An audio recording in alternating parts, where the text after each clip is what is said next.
Before that, she led digital at Salesforce from when they were a very small company, and she's going to share with us how to attract customers today. Lauren?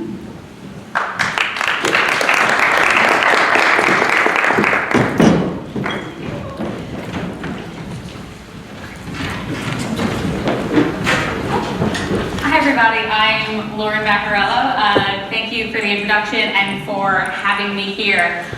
So what I want to do for the next 15 minutes or so is really give everyone here a crash course in how to attract customers and how to convert customers. It is a ton of information, super high level, but it's really meant to inspire a different way of thinking. So really quick background about me before we get started. Like we said, I'm the VP of Marketing and Customer Engagement at Box. I'm a 15-year digital marketer. I wrote a couple of books on digital. My best friend likes to say anytime our daughter has trouble falling asleep, she pulls out one of my books, kid goes right to bed.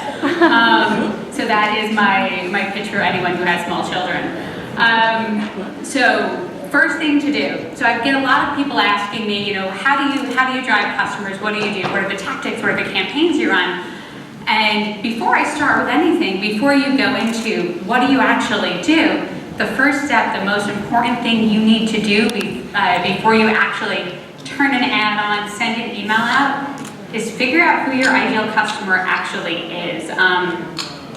The way that I look at this, and a good way for kind of everyone to start thinking about who your ideal customer is, take a second and say, well, how would you describe your ideal customer?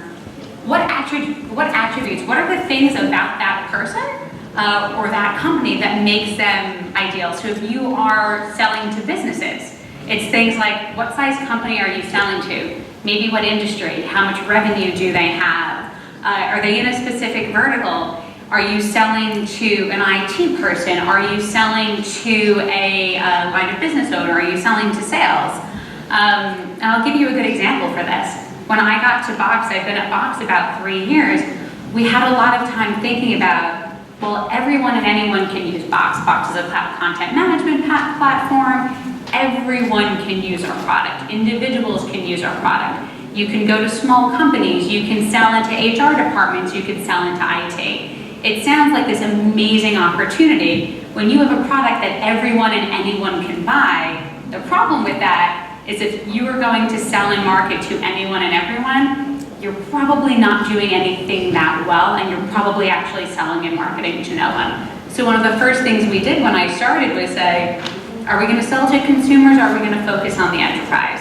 And we focus on the enterprise. And then we really sat and thought about, are we selling to IT? Are we selling to lines of business? Who are we going to focus on? Because every minute you spend not focusing on your ideal customer, no matter how big of an opportunity it is a minute you're not spending focusing on who you're going to make the most money from. The next thing you look at when you're thinking about who your ideal customer is, what are they trying to do? What are their objectives? What are they trying to accomplish? Think about this idea of buying triggers. What makes these accounts, what makes these businesses, what makes these consumers take action? What is that, what I like to call that hair on fire moment, that thing that says, this is super important, I need to care at this exact moment in time. And also, it's hard to think about, but why don't people buy from you? Who do they buy from? Do they buy from your competitor? Do they care about the status, quo?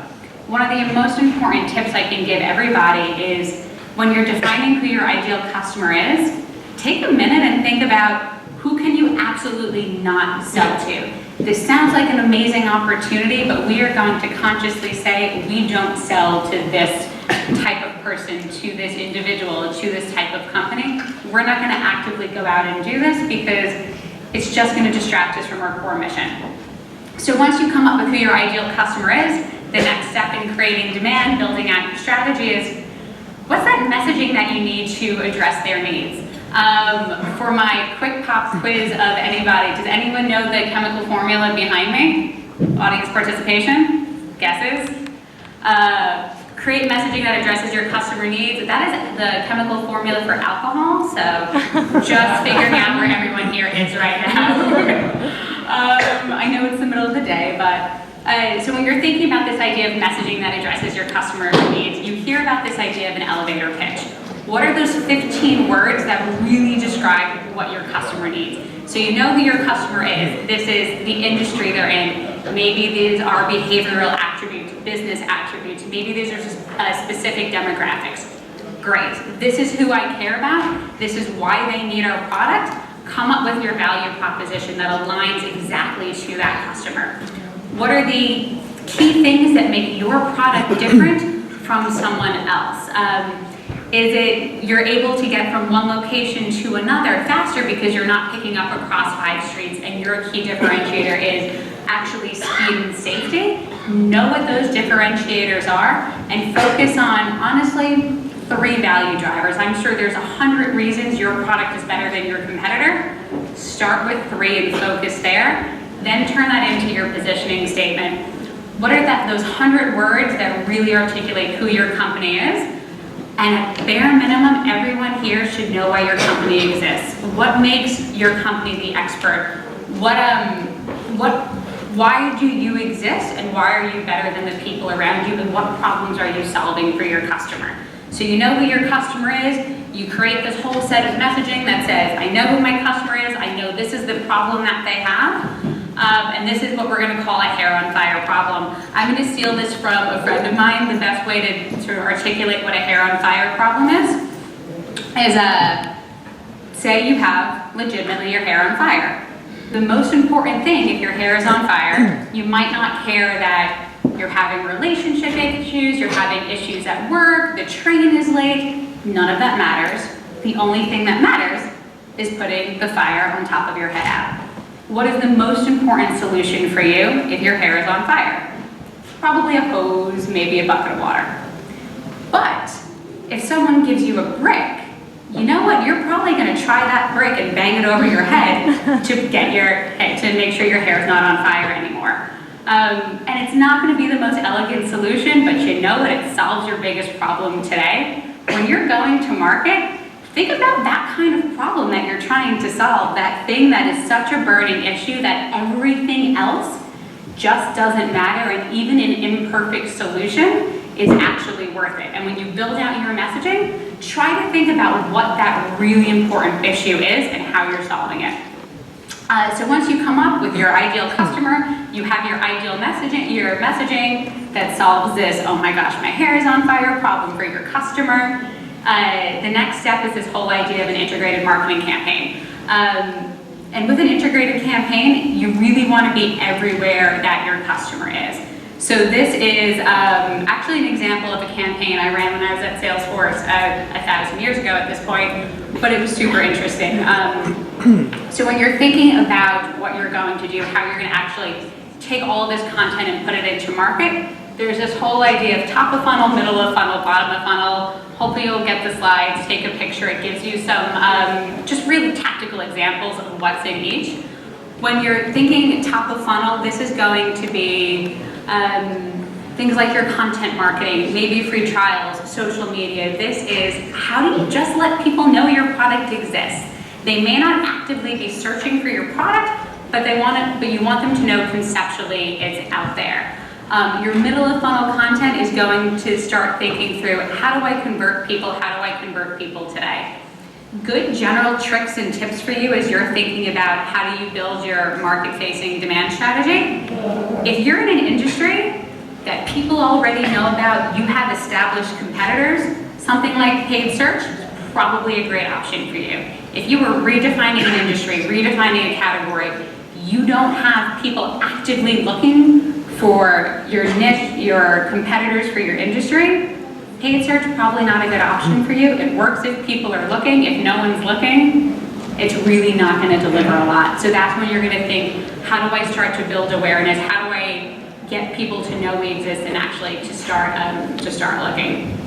And as you go through this whole concept of bottom of the funnel, you're going to look for things like customer references. How do you provide a little bit more validation? And a lot of your marketing material should really be about how do I validate the purchase decision. This could be on your website and having things on your website that say, hey, if it's a B2B company, this other business is actually doing the same thing and solving the same problem as you. So really important as you start to think through this, the most important thing when building an integrated marketing campaign is take that same message you just came up with, and how do you re-articulate it in everything that you do? It's really easy to have whoever's sending emails to send emails that say one thing. Your website says something a little bit different. Maybe you're running ads on Facebook that say something a little bit different. Maybe you're running paid search ads that are pitching something close, and maybe it's similar to your social media campaign. The biggest piece of advice I can give you is tie all of this together as much as possible. Tie your different ideas, your different messages together, and that how you're re-articulating that here's my key position, this is how I'm solving a problem. Every chance you get, say the same message again and again and again. That's going to get people to start remembering who you are, remembering why you matter, and being able to associate your brand with actually what you want them to care about and how you deliver it. This is a really old but kind of fun example from Oracle Open World a number of years ago. Where Salesforce was doing basically a competitive keynote around Oracle Open World. So what we started to do, and turn this around really quickly, was how do we make sure everywhere at the time their biggest competitor, everywhere that someone would talk about their biggest competitor, Salesforce would actually show up. And it was everything from running ads on social media. If someone was actively searching on YouTube on paid search for Oracle Open World, you wanted to make sure Salesforce came up. If people were reading articles about Oracle Open World, we used display campaigns that were using Oracle Open World and using keyword targeting to make sure our display ads were showing up on every single article about Oracle Open World. What ended up happening is Salesforce, not just through this, but through a number of other efforts, where it actually got more press coverage around Oracle Open World than Oracle did. And the cost of the campaign that we ran around Oracle Open World was in the tens of thousands of dollars, where Oracle Open World costs in the tens of millions of dollars. So this whole concept, you can actually take for any company, and if you think about who your competitor is or a specific industry or space you want to be in, you can start thinking about how can I kind of co-opt that idea and surround that entire idea with your product or service. Next up, this is great, you're attracting a ton of traffic, you're bringing people to your app, to your website. You actually need to figure out how to optimize that funnel. It's great if someone comes to your website, it's great if someone goes to your app. That doesn't actually mean they bought anything.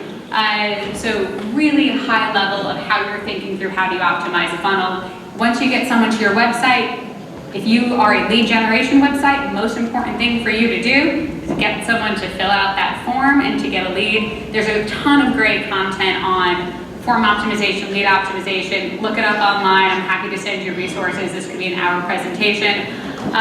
But know that if you are collecting information on your website, you should always be testing that form. Always try to figure out what are different ways, tips and tricks to get more information. You can autofill information on the back end. You can shorten the form and run a few different experiments on messaging.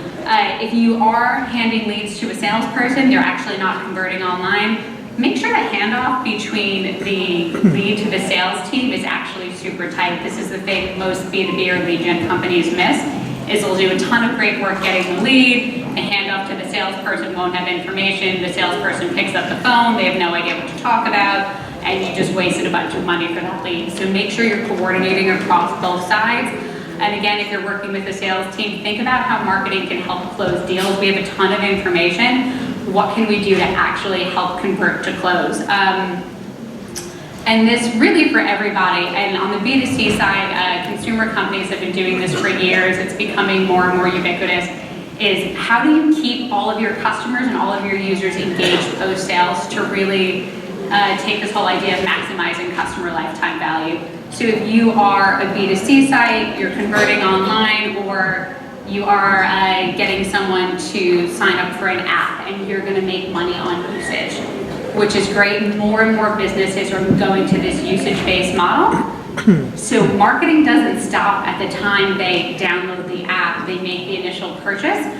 Start thinking about what you can do post-sales to keep someone engaged, to keep them buying your product. A couple of things we've done at Box is really define what this sort of post-sales customer journey is.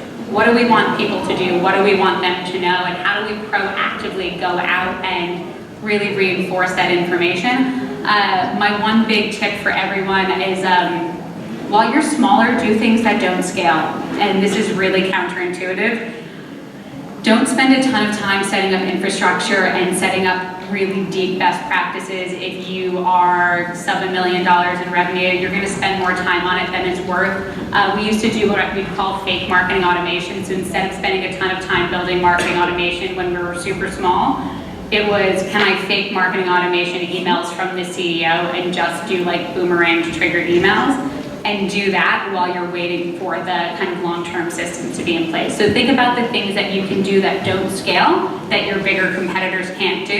And final tip for everyone is as you're growing, you really want to focus on customer happiness. If you have customers that love and adore you, it's going to pay dividends. So use something like Net Promoter Score to understand customer sentiment and take actions. So that is everything from me. Hopefully that was helpful for everyone. Happy to chat more after this.